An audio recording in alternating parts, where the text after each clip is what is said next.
નમસ્તે બાળકો, હું માલતી લાંગણોજા દર્શન પરિવારના सभी शिक्षकों तरफથી હું આપનું हार्दिक स्वागत करूँ छूँ। इस वीडियो में हम धोरण 8 के हिंदी में इंदगा जो पाठ है, दूसरा पाठ है। वो इंदगा जो पाठ है वो एक कहानी है, वो प्रेमचंद से लिखी है। इस लेखक जो है वो कहानी के रूप में एक खलनायक हामिद की जो कहानी है उसका यहाँ विवरण किया हुआ है। सबसे पहले मैं आपको प्रेमचंद का परिचय दूंगी, इसके बाद एक सुंदर सी कहानी की बात कहूँगी। पर इसके पहले हमें एक काम करना है, वो है हमारी दर्शन परिवार की YouTube चैनल, उसको आपको सब्सक्राइब करना है, लाइक करना है, फिर उसका जो बेल बटन है उसको प्रेस करना है। आप सभी को मालूम ही होगा कि आप मेरे साथ यह इंदगा जो पाठ है उसका अर्थघटन करेंगे। सबसे पहले हमें इस पाठ को समझना है, फिर उसके द्वारा उसके जो प्रश्न होते हैं उसका सॉल्यूशन करना है। सबसे पहले हम कवि यानी कि जो लेखक है, कवि लेखक होते हैं, उसका परिचय देना बहुत ही ज़रूरी होता है। हम पाठ तो समझा देते हैं पर इस पाठ की रचना करने वाले कौन होते हैं इसका परिचय हमें देना चाहिए। तो वो इंदगा है, एक कहानी है, उसका साहित्य स्वरूप कहानी है जो प्रेमचंद ने लिखी है। उपन्यास सम्राट प्रेमचंद का जन्म वाराणसी के पास लम्ही नामक गाँव में हुआ था। उनका बचपन का नाम धनपत राय था। आरंभ में वे नवाब राय उपनाम में उर्दू में लिखते थे। प्रेमचंद जो है वो सबसे पहले हिंदी में नहीं लिखते थे, उर्दू में लिखते थे। बाद में प्रेमचंद नाम से हिंदी में लिखने लगे। मैट्रिक उत्तीर्ण होते ही अध्यापक बने, किंतु गांधी जी के सहयोग आंदोलन में सक्रिय होने के लिए उन्होंने सरकारी नौकरी त्याग दी। जो प्रेमचंद ने जो अपनी जो सरकारी नौकरी है वो गांधी जी के सहयोग में आकर वह काम करने में वह अपनी नौकरी छोड़ देते हैं। गोदान, गोदान जो है प्रेमचंद का सर्वश्रेष्ठ उपन्यास है। उनकी कहानियाँ मानसरोवर भाग 1 से 8 में संकलित है। साहित्य में प्रगतिवाद, चेतना और उजागर करने के लिए जागरण तथा हंस पत्रिकाओं का संपादन किया था। प्रेमचंद की भाषा बोलचाल के निकट की थी। इंदगा, इंदगा प्रेमचंद की अमर कहानी है। जो इंदगा है वो प्रेमचंद की सबसे बड़ी अमर कहानी है। कहानी का बाल नायक हामिद अपने दोस्तों के साथ इंदगा जाता है। कहाँ जाता है? इंदगा। इंदगा का मतलब है ईद की नमाज पढ़ने की जगह। इंदगा को क्या बोलते हैं? ईद की नमाज पढ़ने की जगह को इंदगा कहते हैं। कहानी का बालनायक हामिद अपने दोस्तों के साथ इंदगा जा रहा है। जब अन्य बच्चे खिलौने और मिठाई खरीदते हैं तब हामिद क्या करता है? तो जो हामिद है अपनी बाल सहज इच्छाओं का दमन करके बाल सहज, बाल यानी कि जो छोटे छोटे बच्चे हैं उसे खिलौने बहुत ही पसंद होते हैं, पर जो एक हामिद नाम का जो लड़का है वो खिलौने न लेकर क्या लेता है? चिमटा लेता है। अपनी बाल समझ इच्छाओं को दमन करते अपनी दादी अमीना के लिए चिमटा खरीदता है। इसमें दादी के प्रति प्रेम तथा उपयोगी चीज खरीदने की उसकी विवेकपूर्ण बुद्धिता प्रकट होती है। पाठकगण बालक हामिद के त्याग, सद्भाव और विवेक को देखकर भाव विभोर हो जाते हैं। मैं सबसे पहले आपको इस पाठ की कहानी सुनाती हूँ कि इस पाठ में क्या क्या होता है। सबसे पहले इंदगा जाने की गांव में तैयारियां होती है। इसमें बाल नायक जो हामिद है सब बच्चों को इंदगा जाते हुए देखकर उसे भी मन में इच्छा होती है कि मैं भी इंदगा जाऊंगा। वह अपनी अमीना को कहते हैं कि अमीना को कहता है कि मुझे मेरे अपने बाल दोस्तों के साथ इंदगा जाना है।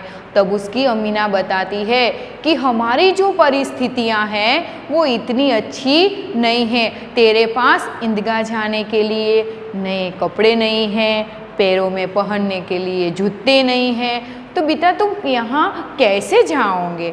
तो वह हामिद बहुत जिद करता है। तब उसकी जो अमीना दादी है वो उसे 3 रुपये देती है। कितने रुपये बच्चे, याद रखना, 3 रुपये देती है। और 3 रुपये लेकर वह ईदगाह जाता है। ईदगाह जाते समय हामिद अपने पैरों पर नहीं चप्पल है और नहीं अच्छे कपड़े हैं। सब बच्चे, ईदगाह का रास्ता बहुत ही लंबा है। हामिद सबसे आगे दौड़कर निकल जाता है। उसके जो सारे जो मित्र हैं, सहपाठी हैं, वो सब उसके पीछे पीछे आते हैं। बहुत सारी दुकानें आती है, मिठाई की दुकानें आती है, खिलौने की दुकानें आती है, खाने पीने की चीज़ें आती है। सब बच्चे ढेर सारी मिठाइयाँ खाते हैं, रसगुल्ले खाते हैं। और हामिद के पास केवल 3 ही रुपये थे, इसीलिए हामिद कुछ नहीं खाता। आगे जाता है तो उस चिमटा देखता है और चिमटा देखकर उसको अपनी दादी अमीना याद आती है। और अमीना जब रोटियां सेकती थी तब उसकी जो उंगलियां हैं वो जल जाती थी, इसीलिए वह अपनी दादी के लिए चिमटा खरीदता है। देखो बच्चों, हामिद अपने लिए कुछ नहीं खरीदता, वह अपनी दादी अमीना की पीड़ा को देखकर वह उसके लिए चिमटा खरीदता है।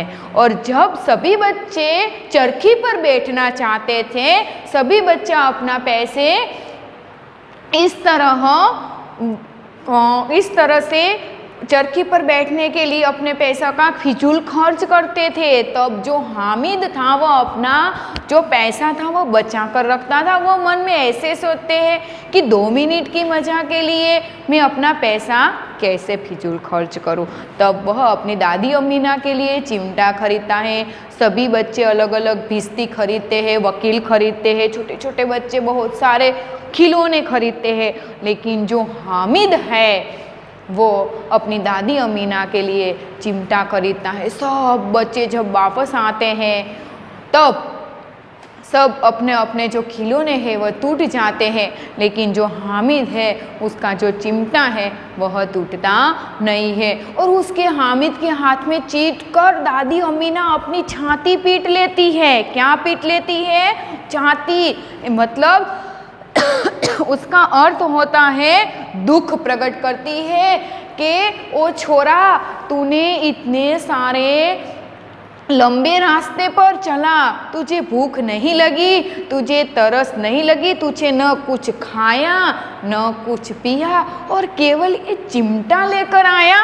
ऐसा कहकर वह बहुत ही हामिद के सामने अपनी छाती पीट लेती है। पर जब वह हामिद का बात सुनती है तब बहुत ही दिल कचोटती है, दुख करती है, अपने मन ही मन बहुत ही रोती है। हामिद कहता है कि दादी अम्मा, मैंने आपके लिए इसलिए चिमटा खरीदा कि जब आप रोटियां सेकती हैं तब आपकी जो हाथ की जो उंगलियां हैं वो जल जाती थी, इसीलिए दादी मैं आपके लिए चिमटा खरीद कर लाया हूँ।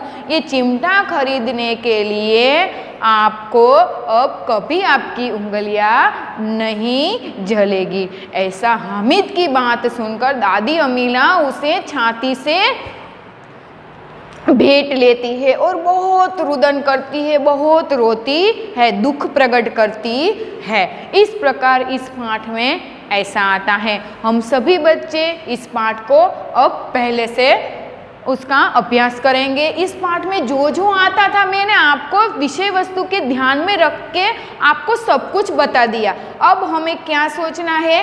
पाठ समझना है, पाठ का अच्छी तरह अर्थघटन करना है और समझना है। आप बच्चे लोग जो पाठ को अच्छी तरह समझेंगे तो प्रश्न के जो उत्तर है वो आसानी से आपको याद रहेंगे। इसीलिए सब बच्चे मेरे इस वीडियो को देखते रहना और जरा भी शरारत मत करना। बहुत अच्छा पाठ है बच्चे। इस तरह इस आपकी जो पाठ्य पुस्तक है उसका 2 नंबर का जो ईदगाह पाठ है, इस सब बच्चे इस पाठ को अपने सामने रखें और मैं जो जो पाठ का वांचन करती हूँ, पठन करती हूँ, वो आप सभी को इसे सुनना है और इस वीडियो को देखना है और समझना है।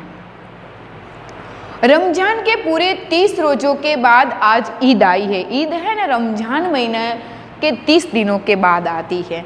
कितना मनोहर, कितना सुहावना प्रभात है। आज का सूर्य देखो कितना प्यारा, कितना शीतल है, मानो संसार को ईद की बधाई दे रहा है।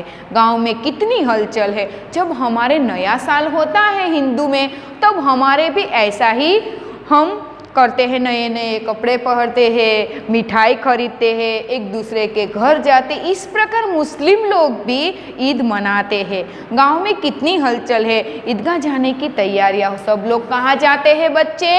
ईदगाह जाते हैं। ईदगाह मतलब नमाज पढ़ने के लिए जो जगह होती है उसे ईदगाह कहा जाता है। किसी के कुर्ते में बटन नहीं है, पड़ोस के घर में सूर्य धागा लेने दौड़ रहा है, तो किसी के जूते कड़े हो गए हैं, उन्हें तेल डालने के लिए तेली के पास भाग रहा है। आपको पता है तेली यानी कि हमारा का जो बूट होता है उसे पॉलिश करना। जल्दी जल्दी बैलों को सानी पानी दे, ईदगाह से लौटते लौटते दोपहर हो जाएगी। क्या कहते हैं बच्चे कि जल्दी जल्दी बैलों को सानी पानी, सानी मतलब चारों की सामग्री, चारों यानी कि जो गाय और भैंस होती हैं उसको जो चारा दिया जाता है वो सामग्री जो पानी में सान कर पशुओं को खिलाई जाती है उसको क्या बोलते हैं? सानी बोलते हैं। जल्दी जल्दी बहनों को सानी पानी दे, ईदगाह से लौटते लौटते दोपहर हो जाएगी कि दोपहर का समय हो जाएगा। गाय या जो बछड़ा है वो भूखा रह जाएगा, इसीलिए उसे खाना भी दे दो। 3 कोस का पैदल रास्ता, फिर सैकड़ों आदमियों से मिलना भेंटना, दोपहर के पहले लौटना तो असंभव है। क्या कहा है कि दोपहर होगी तब तक हम वापस नहीं आ सकते, क्योंकि ईदगाह जाने का जो रास्ता है वह बहुत ही लंबा है। लड़के सबसे ज़्यादा प्रसन्न है। किसी ने एक रोज़ा रखा है, वह भी दोपहर तक, किसी ने वह भी नहीं। लेकिन ईदगाह जाने की खुशी में उनके हिस्से की चीज़ है। रोजे बड़े बुढ़े के लिए होंगे, पर इनके लिए तो ईद होगी। શું કહે છે कि रोज़ा जो होता है वो बड़े लोगों के लिए है, वो बच्चों के लिए क्या है बच्चे? ईद है। क्या है? ईद है। रोज़ ईद का नाम रटते हैं। आज वह आएगी जब जल्दी पड़ी है कि लोग ईदगाह क्यों नहीं चलते। उनकी अपनी जेबों में तो कुबेर का धन पूरा। कुबेर मतलब क्या होता है बच्चे? कुबेर का मतलब होता है धन का देवता, कि जो हमें धन देता है उसका देवता को कुबेर बोलते हैं। कि आज का वह आएगी, जल्दी पड़ी है, लोगों ईदगाह क्यों नहीं चलते। उनकी अपनी जेबों में कुबेर का धन भरा है। बार बार जेब में से अपना खजाना निकाल कर गिनते हैं और खुश होकर फिर रख देते हैं। कितने बच्चे शरारती होते हैं। उसकी जेब में जो पैसा ज़्यादा बढ़ गए थे तो सब बच्चे को दिखाने के लिए जेब में से काटते हैं, गिनते हैं, फिर उसे रखते हैं। महमूद गिनता है 1, 2, 10, 12। उसके पास 12 पैसे है। मोहसिन के पास 1, 2, 8, 9, 15 पैसे है।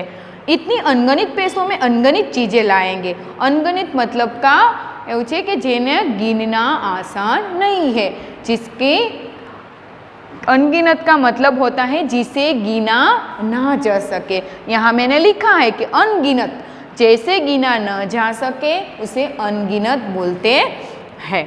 खिलौना, मिठाइयाँ, गेंद और जाने क्या क्या।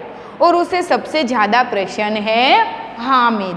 कौन प्रसन्न है सबसे ज़्यादा? हामिद। देखो बच्चों, हामिद के पास केवल 3 रुपये है, फिर भी वह बहुत ही प्रसन्न है। गरीब, सूरत, दुबला पतला लड़का जिसका बाप गत वर्ष से हैजे की भेंट हो गया। हैजब मतलब आपको पता है कि हैजे एक प्रकार का रोग है, उसे क्षय बोला जाता है। क्या बोला जाता है बच्चे? क्षय। फिर एक दिन में माँ भी मर गई। अब हामिद अपनी बुढ़ी दादी अमीना की गोद में है और इतना ही प्रसन्न है।